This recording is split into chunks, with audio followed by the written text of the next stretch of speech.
Örgümü Dediniz kanalımdan dünyadaki tüm dostlara selamlar, sevgiler, saygılar. Örgümü Dediniz kanalıma hepiniz hoş geldiniz.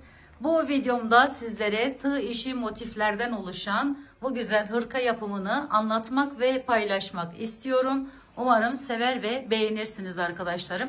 Beğeni ve yorumlarınızı videomun alt kısmında yapabilir. Ayrıca paylaşımda bulunarak daha çok kişilere ulaşımını sağlayabilirsiniz. Evet, gelin şimdi hep birlikte bu güzel hırka yapımına geçelim arkadaşlar. Hırkamı yaparken kullanmış olduğum ipim Himalaya Anti Peeling Everyday Super Lux arkadaşlarım. Tığım ise 3,75 milim oldu. Şimdi hemen başlayalım. Şu şekilde bir halka yapıyoruz öncelikle. Daha sonra giriş yapıyorum halkanın içerisine. Şöyle alıyorum. Bir tane zincirle sabitledikten sonra bir miktar yükseliyorum. Arkadan şu şekilde alıp öne geçiriyorum ipimi. Ve ikili trabzan boyutunda bir yer yapıyorum önce. Sonra yanına hemen bir tane daha ikili trabzan yapıyorum. Araya 2 zincir çektim. 2 tane ikili trabzan. Tekrar 2 zincir. 2 tane ikili trabzan. 4 defa tekrarlıyoruz bu işlemi.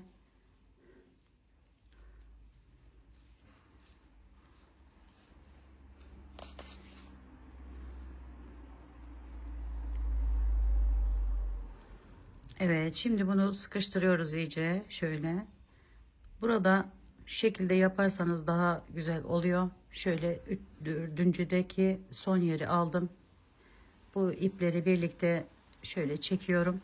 Sonra bir tane zincir çekiyorum arkadaşlarım. Üzerine bir aldım. Geliyorum. Hemen bunun üst tepe noktasından giriş yapıyorum. Şöyle ve birlikte çekiyorum. Şöyle 2 zincir boyutunda bir yer yapmış oluyorum. Sonra yine yükseliyorum. Arkadan şu şekilde ipimi öne aldım. Sonra şu şekilde bağladım. Yanına hemen bir tane ikili trabzan yapıyorum. Şimdi bu aradaki yeri üzerine bir aldım. Bakın 2 tane yerimiz vardı. Şu şekilde ortadan giriş yaptım. Buradan çıkarttım tığımı. İpimi alıyorum, çekiyorum ve ikili trabzan yapıyorum. Sonra tekrar üzerine alıyorum. Şu şekilde bakın hemen şu aradan giriş yapıyorum. Ve ikili trabzan yapıyorum. Sonra bakın diğer köşeye geldik. 2 tane ikili trabzan. 2 tane zincir. Tekrar 2 tane ikili trabzan yapıyorum köşelere. Hiç değişmiyor arkadaşlarım bu. Sonra üzerine bir aldım. Bakın ortadan giriş yapıyorum. Buradan çıkarttım. Aldım. Ve ikili trabzan yapıyorum. Sonra bunu alıyorum. Hemen bakın. Şu şekilde yapıp şöyle alıyorum ve ikili trabzan yapıyorum. Hemen yanına 2 tane ikili trabzan köşeye. 2 zincir. Tekrar 2 tane ikili trabzan. Sonra aynı işlemi buraya da uyguluyorum.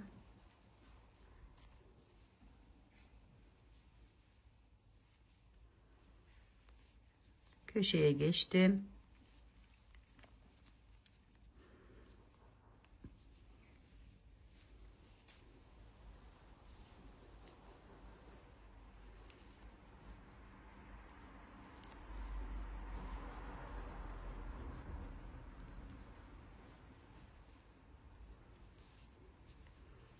İlk başlangıç yerimize geldik. Yarısını yapmıştık. Diğer yarısını da bu şekilde tamamlıyoruz. Yani 2 tane ikili trabzan yapıyoruz.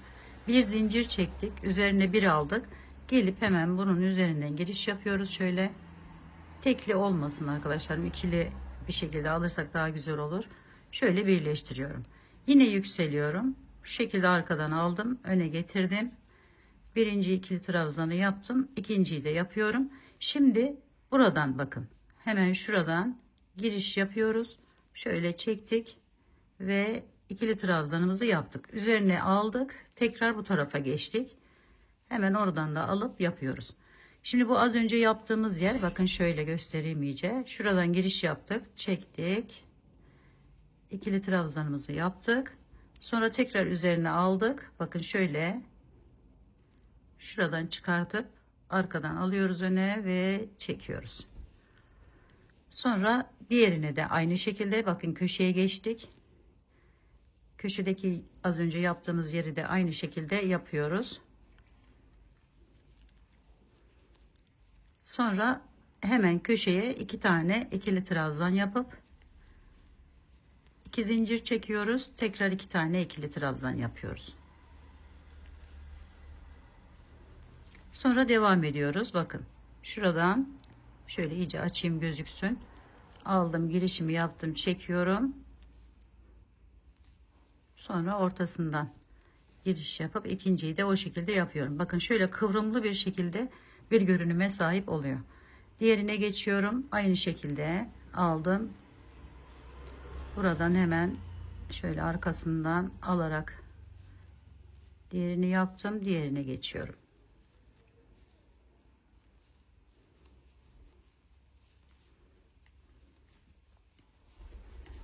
Köşeyi tamamladım. 2 zincir çektim. Tekrar 2 tane ikili trabzan. Sonra üzerine bir aldım. Bakın şuradan giriş yaptım.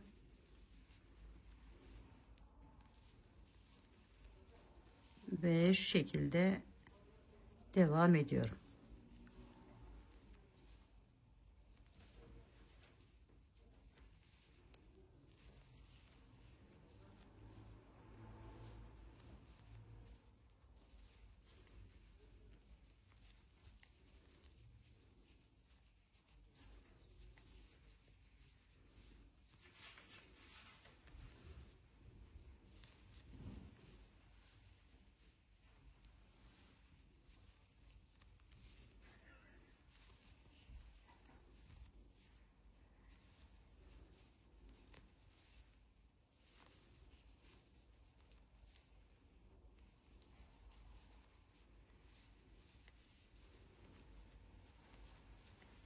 Evet, köşeye geldim yine. Burada arkadaşlarım hemen bir tane zincirimi çektim. Üzerine bir aldım. Buradan giriş yapıyorum. Üst tepe noktasından. Ve çektim şöyle. Hemen bunu birleştiriyorum. Şöyle bir görüntü arkadaşlar bakın. Şöyle. Bu şekilde devam edeceğiz. Bu sırayı da birlikte yapalım. Hiçbir değişiklik yapmayacağız arkadaşlar. Hep aynı şekilde devam ediyoruz. Bakın 2 tane buradan önceki sıradan kalma yerlerimden başlıyorum. Şöyle arkadan da aldım.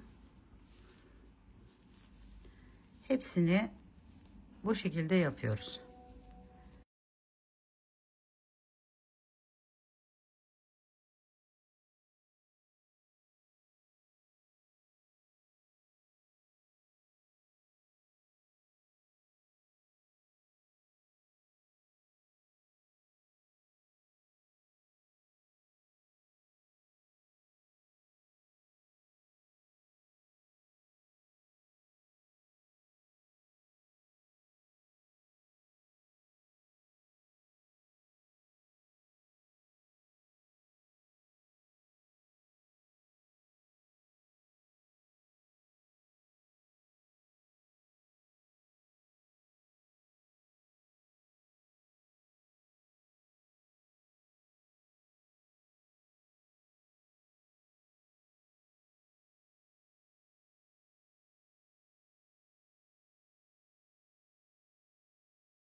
Evet, son yere geldim. Yine şöyle hemen birleşimimi yapıyorum buradan. Ve şöyle bir görüntü elde ediyorum arkadaşlarım. Motiflerimizin boyutlarını arkadaşlarım, yapacağınız kişinin iki omuz arası. Bakın şöyle ölçerek şöyle 2 tane yaptım. Gördüğünüz gibi ilk başta 2 motif. Yani daha az motif kullanarak daha büyük motifler kullanarak böyle bir çalışma yaptım. Bunların boyutunu dilediğiniz boyutta yapabilirsiniz. Yani motifin boyutunu dilediğiniz büyüklükte yapıp ona göre ayarlamanızı yapabilirsiniz. Şimdi burada ben toplam 12 sıra, yani önlerde ve arkada kullandığım motif sıra sayısı, şu yaptığım sıra sayısı 12 sıra arkadaşlarım. Kolları daha ince olduğu için onu 10 sıra yaptım. Şöyle göstereyim. 10 sıra yaptım ve burada da önce burayı ekliyoruz.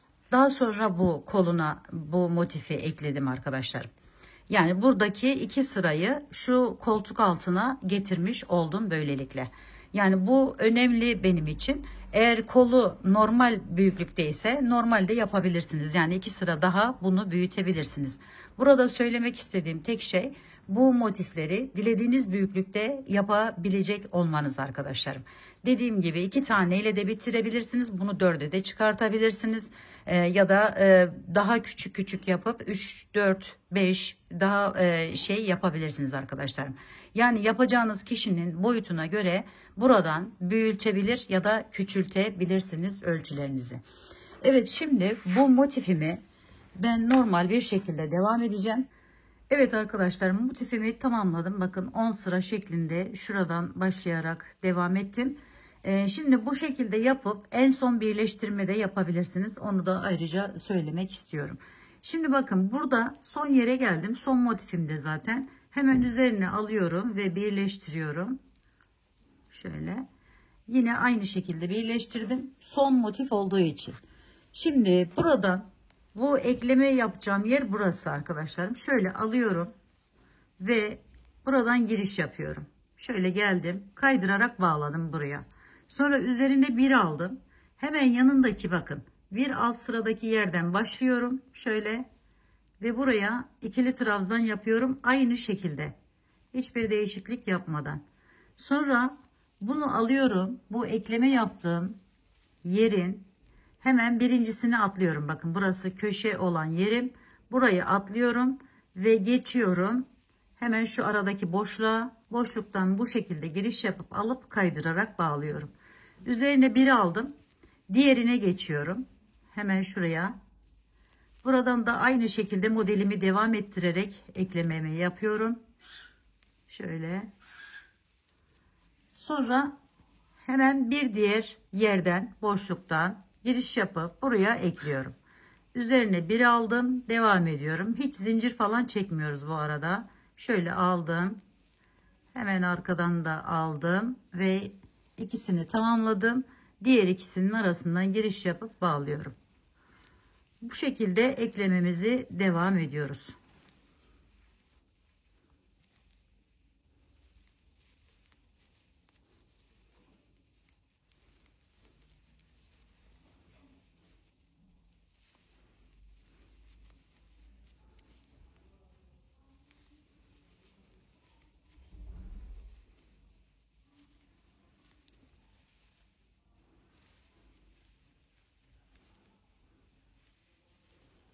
Kolları 10 sıra, gövde kısmı 12 sıra benim yaptığım oğlumun üzerine göre arkadaşlar.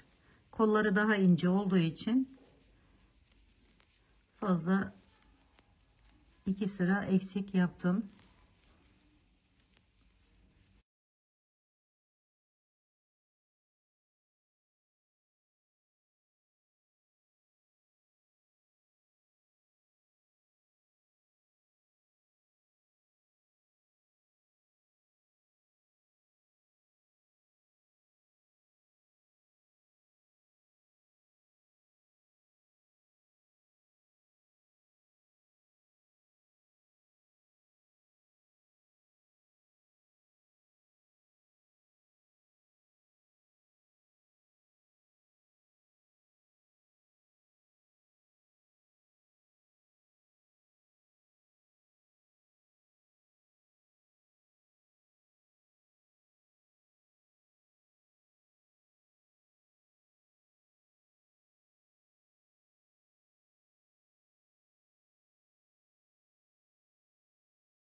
Evet, bakın köşenin tam bu birleşim yeri arkadaşlarım, köşemiz yani burası. Hemen yine oraya da aynı şekilde şöyle yapıyorum. Birleştirdim şimdi. Buradan gelip bakın şu yanındaki yerin boşluğundan alıyorum. Sonra şöyle açtım, bakın bu birleşim yerim diğerleriyle birlikte. Buradan da alıyorum. Hepsini birlikte çekiyorum. Sonra üzerine bir aldım ve geliyorum. Buradaki yerime giriş yapıyorum. Oraya yine bu şekilde ikili trabzanlarımı yapıyorum. Buradan bakın buranın köşesi, artık diğer tarafa geçtik. Hemen ikisinin arasından giriş yapıp alıp kaydırarak bağlıyorum. Sonra aynı şekilde devam ediyorum. Ve bu üç kenarda buraya bu şekilde ekliyorum arkadaşlar. Şöyle hemen bir ileriye üzerine aldık. Buradan giriş yapıyoruz. Bu bitirdiğimiz motifimiz. Şöyle yaptım. Geliyorum. Şu aradan alarak birleştiriyorum.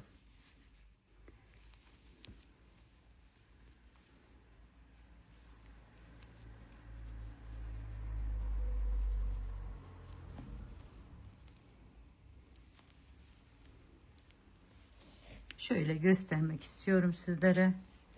Bakın. Şu şekilde arkadaşlarım. Buraya ve buraya da ekliyorum. Daha sonra lastik kısmına geçeceğim. Evet arkadaşlarım, bakın burayı da ekledim. Şimdi son yere geldim. Şöyle son iki tanesini yaptıktan sonra hemen buradan bu kol ağzını diğerinde yaptığım gibi lastik işlemi uygulayacağım. Şöyle kol geçecek kadar bir yer olması yeterli bizim için. Bakın şöyle bir lastik yapacağız. Dolayısıyla bunu sayısını azaltacağız arkadaşlar. Şimdi onu da nasıl yapacağız? Yine bir önden bir arkadan yaparak devam edeceğiz. Şöyle yükseliyorum, burası ilk yerim, birleşim yerim ayrıca. Üzerine bir aldım. Bakın geçiyorum hemen buraya. Bunu bu şekilde önden, bunu bu şekilde arkadan alıyorum. Sonra geçiyorum arkadaşlar. Azaltma işlemi yapıyoruz aynı zamanda. Şimdi şu ikisini atlayıp şuradan giriş yapıyorum. Bunu önden alıyorum. Bunu arkadan atlıyorum. Şöyle. Şu arayı kesmiş oluyoruz. Azalması için. Şöyle bir önden bir arkadan alıp lastik yapıyoruz arkadaşlar buraya. Bunu sadece kollarda yapıyoruz. Diğer yerlerde yani ön, yaka, kol, pardon alt kısmında böyle bir işlem yapmıyoruz. Direkt bunun bir tanesini diğerinde bakın şöyle hemen hiç atlamadan, sıra atlamadan birini önden birini arkadan yaparak dilediğimiz boyutta lastik işlemi uyguluyoruz arkadaşlarım. Burası kol olduğu için ve biraz da böyle darlaşsın diye bu şekilde devam edeceğiz. Evet, şöyle atladım bakın bir tanesini. Şimdi şunu arkadan alıyorum.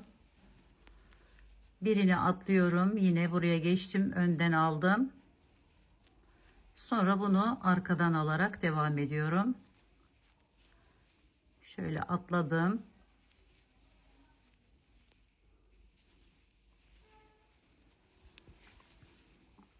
Yine atlıyorum. Dediğim gibi ön, yaka ve kol kısımlarında atlama işlemi yapmıyoruz. Direkt hemen devam ediyoruz yanındaki yerden. Dilediğiniz kalınlıkta da yapabilirsiniz bu lastik kısmını. Şöyle azaltalım. Bakın şöyle bir görünüm elde ediyoruz arkadaşlar. Evet, bu şekilde ilk sırasını tamamlayalım. Daha sonra devam edelim. Bir miktar yükselelim ve hırkamızı tamamlamış olalım arkadaşlar.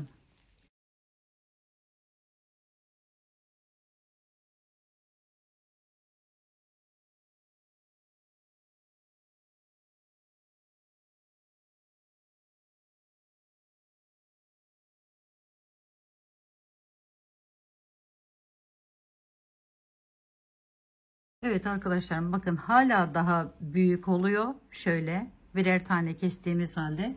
Şimdi aralardan birer tane daha kesip toplam bu düz olan yer sayısını 15'e düşüreceğim arkadaşlarım. Onu da bakın son yere gelmiştim buradan. Hemen buradan alıyorum. Yine atlayarak devam edeceğim. Şöyle geldim, yükseldim. İlk yerimi yapıyorum. Sonra şurayı bakın, şunu üstten yapmam gerekiyordu. Hemen yan tarafına geçiyorum. Burayı atlamış oluyorum. Şöyle yine azaltacağım yani burada.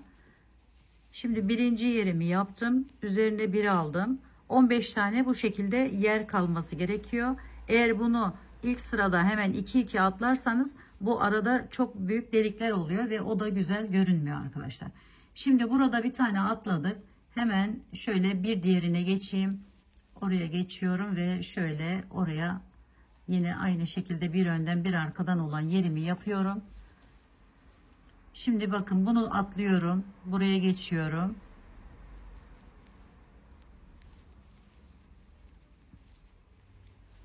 Sonra hemen bir tane böyle yanından yapalım. Atlamadan. Yani bir atlayıp iki atlayıp bunu kol boyu yani koldan rahat geçecek şekilde gelene kadar azaltma işlemini yapabilirsiniz arkadaşlar. Şöyle burada atladım bir tane. Bu sayı 15 olacak. Şöyle sayalım hemen. Birinci yerimiz 2, 3, 4, 5. Şurası 6. Hemen 7'yi yapıyorum. Yani 15 sıra benim için yeterli. 15 sırayı da şöyle bilen arkadaşlarım anlamıştır ama bilmeyen arkadaşlarım için göstereyim. Şunlar arkadaşlarım. Benim toplam 15 tane bu şekilde yerim var. Evet, bu 7. oldu. Şöyle hemen 8'i bir atlayarak yapalım.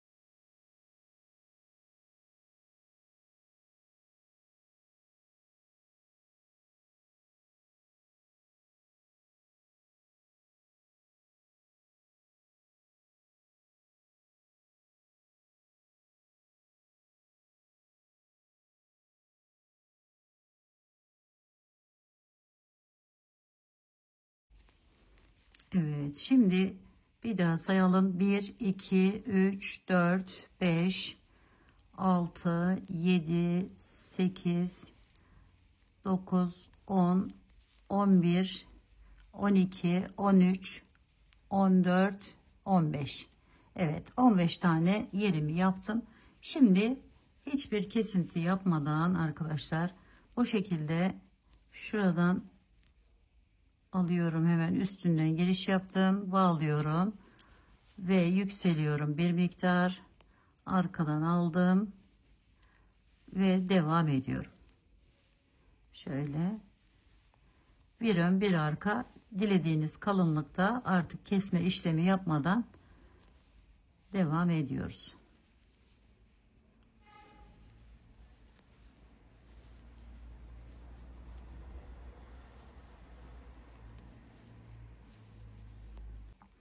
Evet arkadaşlarım, burayı da uzunluğunu bu kadar yapıp daha sonra kapanış bölümüne geçelim. Evet arkadaşlarım, kol uçlarını da bakın şöyle tamamladım. Diğeri de bu şekilde ve düğmede dikerek böylelikle hırkamı tamamlamış oldum.